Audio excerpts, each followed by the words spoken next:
Malegaon stand येथे महानगरपालिका पंचवटी अतिक्रमण विभागाची धडाकेबाज कारवाई। बातमी नाशिक येथून। 2027 व 2028 नाशिक तीर्थक्षेत्र या ठिकाणी होणाऱ्या कुंभमेळ्यासाठी पंचवटी गंगाघाट रामकुंड परिसरात नाशिक महानगरपालिका पंचवटी अतिक्रमण विभागाची धडाकेबाज कारवाई सुरू झाली असून संपूर्ण गंगाघाट रामकुंड परिसरातील व्यावसायिकांना नोटिसा न देता अतिक्रमण काढले जात आहे। व्यावसायिकांच्या वतीने ही कारवाई बेकायदेशीर असून कोर्टाची परवानगी असून देखील महानगरपालिका व्यावसायिकांच्या दुकानांवर अतिक्रमण मोहीम राबवित आहे, अशी तक्रार व्यावसायिकांच्या वतीने करण्यात आली।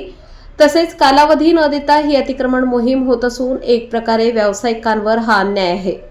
यावेळी रामघाट परिसरातील व्यावसायिक, नाशिक महानगरपालिका कर्मचारी आणि सदर कारवाई नाशिक पंचवटी अतिक्रमण विभागाच्या मुख्याधिकारी डॉक्टर संगीता नांदुर्डीकर यांच्यासह नाशिक महानगरपालिका अतिक्रमण निर्मूलन अधिकारी, कर्मचारी, सुरक्षा रक्षक, पंचवटी पोलीस स्टेशनचे अधिकारी, कर्मचारी मोठ्या संख्येने उपस्थित होते।